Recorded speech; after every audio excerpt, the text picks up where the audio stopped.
Hello viewers, कैसे हैं आप सब लोग। Welcome to my YouTube channel. I hope आप सब बहुत अच्छे होंगे। मैं थोड़ा सा कुछ पढ़ रहा था अपना, मेरे को लगा कि मैं आज आपके साथ भी शेयर कर लेता हूँ।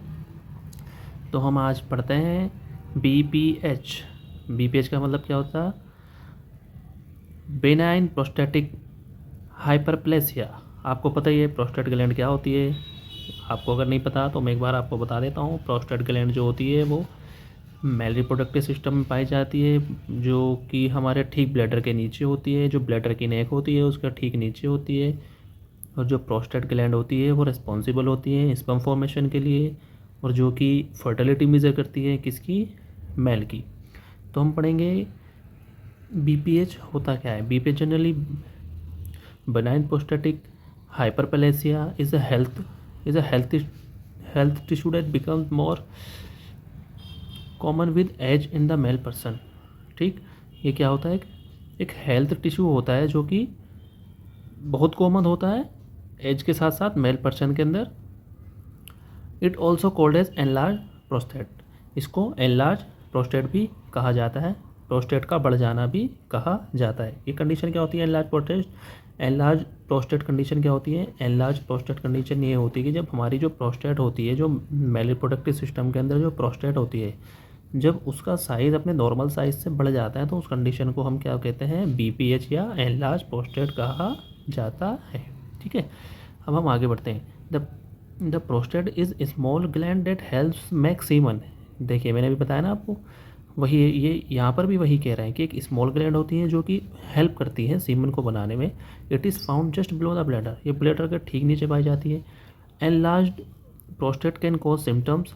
जो बढ़ जाती है प्रोस्टेट, वो एक सिम्टम कॉज करती हैं डेट में such a blocking the flow of urine, जो कि जिसकी वजह से क्या हो जाता है, जो यूरिन का यूरिन आउट का जो फ्लो है वो ब्लॉक हो जाता है। ठीक, ब्लैडर में से। It is also cause bladder, urine tract और किडनी प्रॉब्लम। ये और किस वजह से हो सकती है? मान लीजिए हमारे ब्लैडर में कोई प्रॉब्लम है, मान जैसे कि ब्लैडर में स्टोन हो गया है, ब्लैडर में कैंसर हो गया, उसकी वजह से भी ये दिक्कत हो सकती है। ठीक, UTI हो गया, उसकी वजह से भी ये दिक्कत हो सकती है। या किडनी प्रॉब्लम की वजह से भी हमें ये दिक्कत हो सकती है। कौन सी? जो हमारा यूरिन फ्लो है वो स्टॉप हो सकता है, ब्लॉक हो सकता है। Causes of BPH। BPH के कॉजेज़ क्या क्या होते हैं? यूरिनरी ट्रैक्ट इन्फेक्शन, UTI का हो जाना। UTI की वजह से भी BPH हो सकता है। Inflamed prostate, inflammation in prostate gland में इन्फ्लेमेशन होने की वजह से भी ये हो सकता है। ठीक है, narrowing of urethra, the urethra जो है उसका साइज़ छोटा हो जाना। मान लीजिए उसका साइज़ छोटा हो जाएगा तो उसकी वजह से भी ये दिक्कत हो सकती है। यूरिथ्रा आप जानती है, यूरिथ्रा एक ट्यूब होती है जो कि क्या करती है? कैरी करती है यूरिन को हमारी बॉडी से बाहर करती है। ठीक है, स्कैरिंग स्पॉट्स, स्कैरिंग समझ लीजिए प्रोस्टेट ग्लैंड पे किसी भी तरह के स्पॉट्स हो जाना, उसकी वजह से भी हो सकते हैं। पास्ट सर्जरी, आपके मान लीजिए कोई पास्ट हिस्ट्री है, पास्ट हिस्ट्री की मतलब कि आपकी कोई सर्जरी हुई, उसकी वजह से भी ऐसा हो सकता है। ब्लैडर और किडनी स्टोन, किडनी या ब्लैडर में स्टोन की वजह से। कैंसर ऑफ द प्रोस्टेट या ब्लैडर कैंसर या प्रोस्टेट कैंसर की वजह से। Powerful pain relieving medicine, opioids का कंजप्शन करने की वजह से भी ये सब हो सकता है। ओपोइड्स का कंजप्शन क्या होता है? जो हमारी एनारिक ड्रग्स होती हैं, ठीक, उनका अगर हम उनका कंजप्शन करते हैं तो उस वजह से भी ये सब हो सकता है। Cold and allergy medicine, cold और एलर्जी की मेडिसिन का कंजप्शन करने की वजह से ये भी हो सकता है। कोल्ड और एलर्जी मेडिसिन कौन सी होती है? एंटीहिस्टामिनिक्स जो मेडिसिन होती है वो हमारी कोल्ड और एलर्जी की मेडिसिन होती है। ठीक, other medicine for depression, older medicine, मान लीजिए कोई भी डिप्रेशन में आपने पास्ट में अपने पहले टाइम में कोई भी डिप्रेशन की कोई आपका मेडिकेशन चला, उसकी वजह से भी हो सकता है।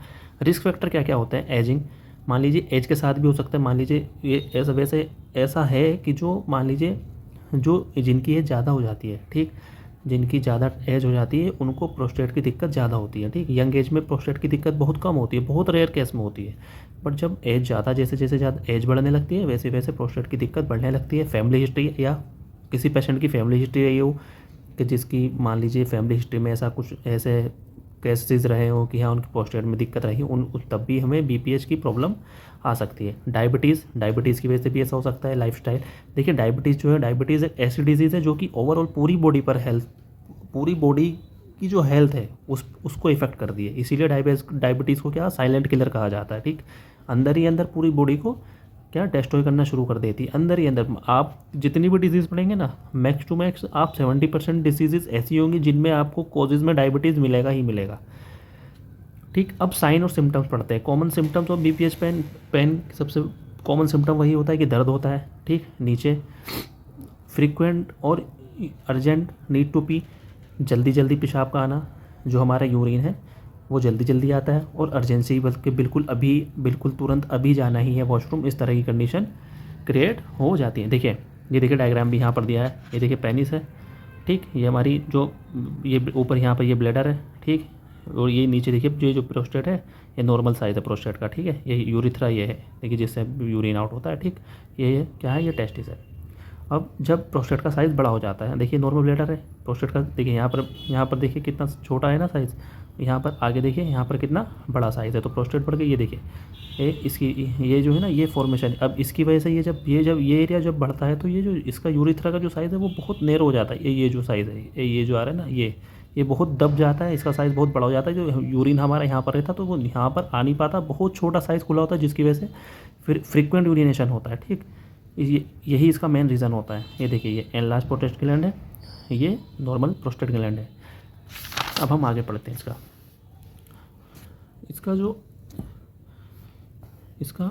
अब इसके मेन कॉजेज़ क्या क्या होते हैं। ठीक है, पीइंग, जो इसके सिम्टम्स होते हैं, peeing more often at night, जो रात में ज़्यादा वॉशरूम जाने की प्रॉब्लम होती है।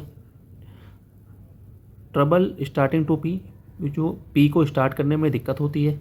Weak urine stream, urine stream जो है वीक होती है। यूरिन स्टीम समझ रहे हैं आप? यूरिन स्टीम मान लीजिए कि आप वॉशरूम के लिए गए, मैक्स टू मैक्स 10 सेकेंड आपने जो आपका यूरिन है वो पास आउट किया, फिर उसके बाद ठीक है आपको लगेगा अभी कुछ नहीं है, फिर उसके 10 मिनट या 5 मिनट बाद आपको फिर से ऐसा लगेगा कि मेरे को वॉशरूम जाने की ज़रूरत है।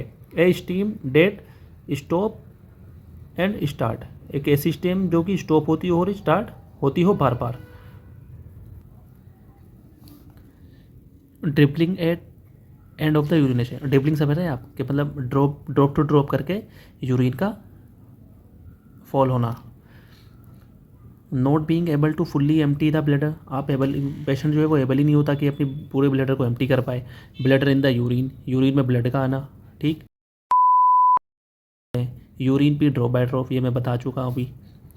लीकिंग इन कॉन्टिनेंस, ठीक है, लीकिंग इन कॉन्टिनेंस क्या होता है कि मान लीजिए कि जो ड्रॉप बाय ड्रॉप करके जो आपका जो मान लीजिए जो पी है वो गिर रहा है बार बार, जो आपका यूरिन है वो बार बार जो मान लीजिए ड्रॉप बाय ड्रॉप करके गिर रहा होता है, उसी को हम लीकिंग इनकॉन्टिनेंस बोलते हैं। पेन आफ्टर इजेक्युलेटिंग और वाइल पीइंग, यानी कि जब इजेक्युलेटिंग होती है या जब मान लीजिए यूरिनेशन कर होते हैं उसके बाद क्या पेन होता है। ठीक है, urine smell. Okay, thanks for watching. अब हम आगे इसमें बात करेंगे इसके ट्रीटमेंट्स क्या क्या होते हैं। ठीक है, नेक्स्ट वीडियो में, क्योंकि वीडियो थोड़ा ज़्यादा लंबा हो जाएगा, तो अभी इतना मैंने बताया। सबको समझ में आया नहीं आया कमेंट करके ज़रूर बताइए। Thanks for watching, don't forget to press bell icon and subscribe button, and please comment and share. Okay, thank you, thanks for watching.